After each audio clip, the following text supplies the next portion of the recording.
Всех приветствую! Меня зовут Ульяна. Я хочу освещать жизнь и быт якутян, рассказать об интересных местах Якутии, побывать в разных селах всей нашей республики. Это мое первое видео. В свое время 4 года я провела и проработала в Якутии в селе Исит. Село Исит находится в Хангаласском улусе. Несмотря на то, что это самый центральный улус, Исит – одно из труднодоступных сел, расположено на левом берегу реки Лена в 256 километрах к юго-западу от райцентра города Покровска. Зимой можно доехать по зимнику, а в летнее время по водному транспорту. Осенью также на внедорожнике можно доехать по берегу. Население составляет около 300 человек. Нынче, когда предложили поработать в Иситской школе, я с радостью согласилась. Мы с детьми, собрав вещи, отправились в путь-дорогу.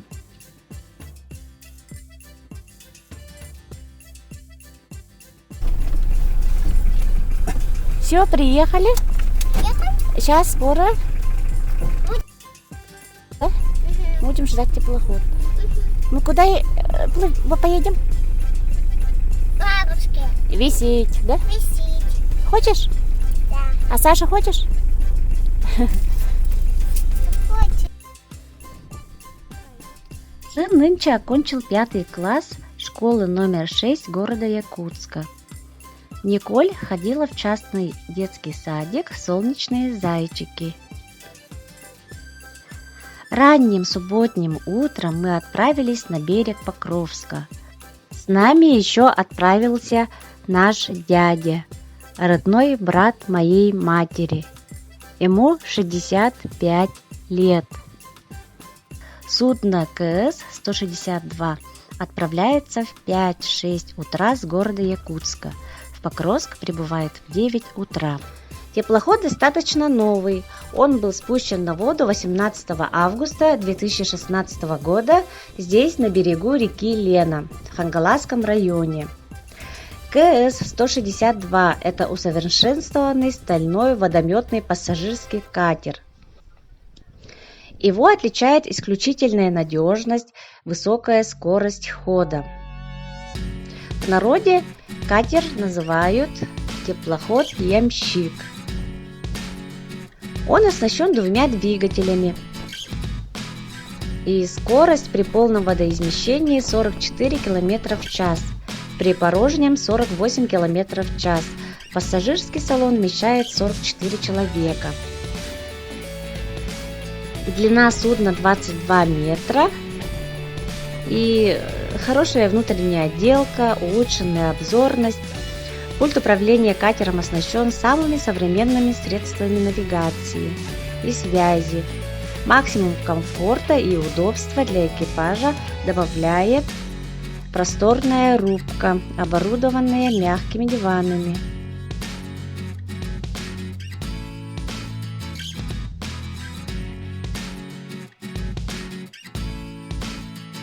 Плюсов в этом катере предостаточно. Это защищенность движительно-рулевого комплекса, отсутствие выступающих частей на днище и другие.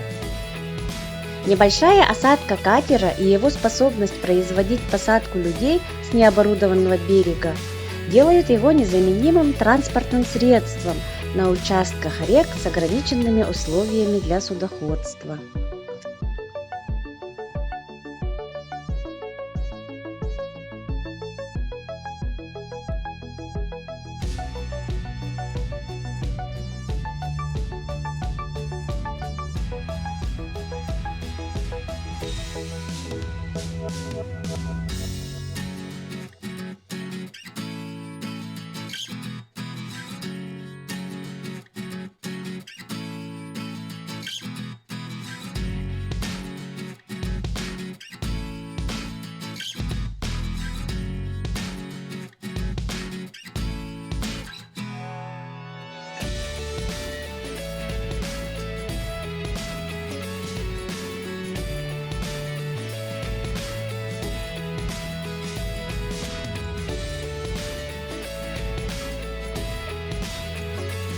И вот мы сели на теплоход и отплываем с города Покровска по реке Лени.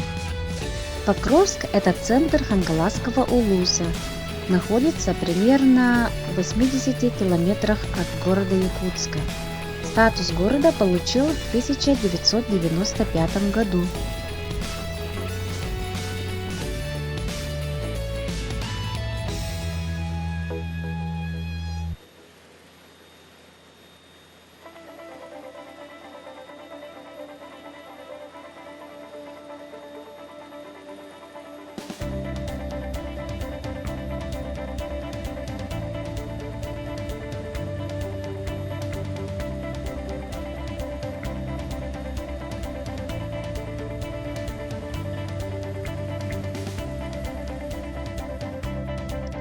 Вот это стоит единственный цементный завод в мире на вечной мерзлоте. Самый северный цементный завод в составе компании «Восток Цемент». Его возглавляет уважаемый Мамедов Алиш Забит Аглы. Завод основан в 1970 году. Первый щебень был выпущен в апреле 1970 году. Первый клинкер и цемент в сентябре 1971 году. Сейчас цементный завод производит цемент, щебень, дорожные и аэродромные плиты, железобетонные сваи. Для Иситской средней школы, куда я еду работать, Якутцемент преподнес в позапрошлом году подарок, установили 42 стеклопакета. Школе удалось попасть в ремонтную программу учреждения образования Улуса и покрасить фасад, установить входную группу, заменить лестницу.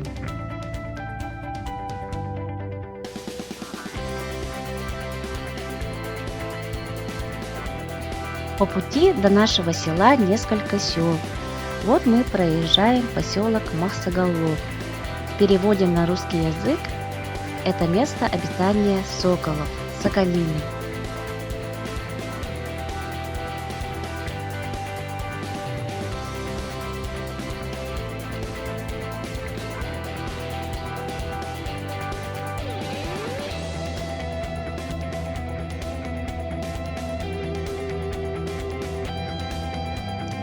По пути то и дело встречались различные судна. И это не какой-нибудь курорт, а наша река Лена. Ах, Лена, ты так красива. И повторена, и чиста. Все возможно и тебя. Река Лена, я люблю тебя.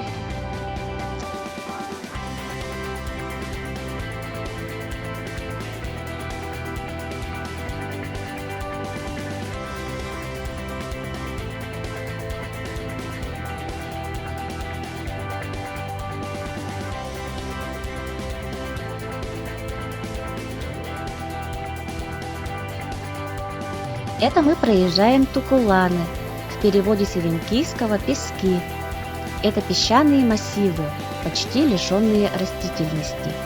Они по праву считаются экзотикой, ведь летом, оказавшись здесь, очень даже трудно поверить, что находишься в самом холодном регионе страны.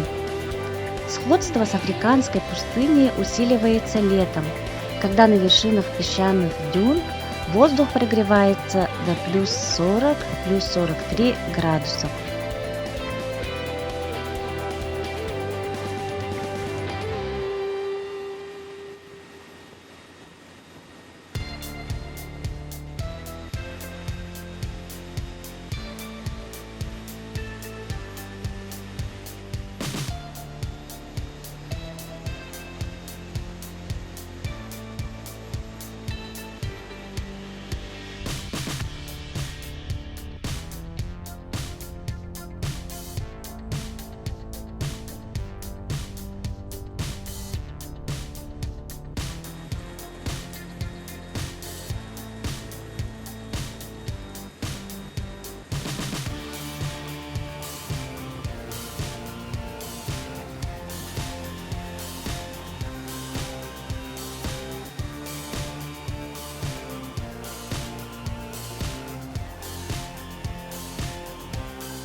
И вот в 2 часа дня начались Ленские столбы. Это только начало. Ленские столбы – это уникальный природный заповедник. Они представляют собой тянущиеся на многие километры вертикально вытянутые скалы высотой до 200 метров. По некоторым данным, они состоят из остатков разрушения известняков кембрийского периода, и этим породам около 530 миллионов лет, и в те времена на месте нынешней тайги плескалось море. Стальные колонны издали кажутся сплошной стеной, а вблизи каждая из них имеет свой неповторимый образ. Одни столбы напоминают диковинного зверя, другие похожи на башню замка, рядом с которой затаился дракон. В этих местах можно обнаружить желтые и красные наскальные рисунки, сделанные древними людьми. В большинстве своем художники рисовали людей и животных, хотя среди рисунков попадаются еще и обрывки древнетюркских рунических писем. Ленские столбы – это еще и природный парк, в который ежегодно приезжают десятки тысяч людей. Мы с семьей и друзьями здесь были в феврале этого года. Если вам интересно, то можем еще съездить и снять. Пишите в комментариях. Здесь обитают разные животные: росомаха, бурый медведь, кабарга, лось, северный олень, соболь, белка, сотни видов птиц. В последние годы здесь стали замечать беркута, сапсана, ястреба-тетеревятника и даже нехарактерного для этих мест чибиса. В районе Ленских столбов найдены останки мамонтов, бизонов и других животных верхнеплейстоценовой фауны, а также стоянка времен палеолита. Ее возраст 2,5–3 миллиона лет.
Поездка выдалась очень долгой, мы подустали.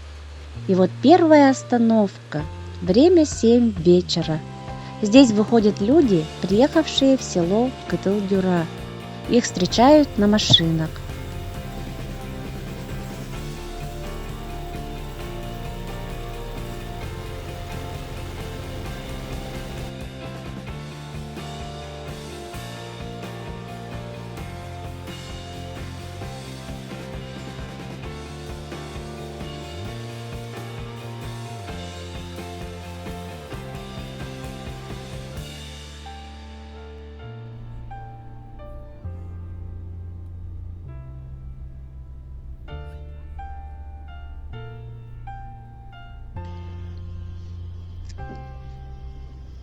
Уже темнеет, все в ожидании, и в 8 часов вечера наш теплоход прибыл на правый берег реки. Всех встречают на моторках. Нас встретил наш дед, рыбак и охотник Соломонов Гаврил Дмитриевич. Сначала он увез наши вещи. В это время нам удалось побеседовать с капитанами. Они от интервью отказались, устали. На следующий раз пообещали дать интересное интервью. Всем привет! От экипажа теплохода КС-162. Всем, говорит, хорошего настроения, удачи и Всего наилучшего. скоро завершение, как говорится. Когда завершаете? У нас где-то заключительный будет 28, наверное, сентября. А там будет видно, что и дальше будет. Так что, говорит, пока не прощаемся, еще работаем. Вторым рейсом на моторке дедушка увез нас. Потом с берега поехали на машине. И дома мы оказались у бабушки только в 10 вечера. Они живут в местности Нахорой. Он находится в 3,5 километрах от села Исит. Это одно из красивейших мест на Слего. В Нахорой сейчас проживает только 4 семьи, но это уже совсем другая история. Искренне благодарю вас за просмотр моего фильма. Подписывайтесь на мой канал. Будут интересные сюжеты о Якутии и людях.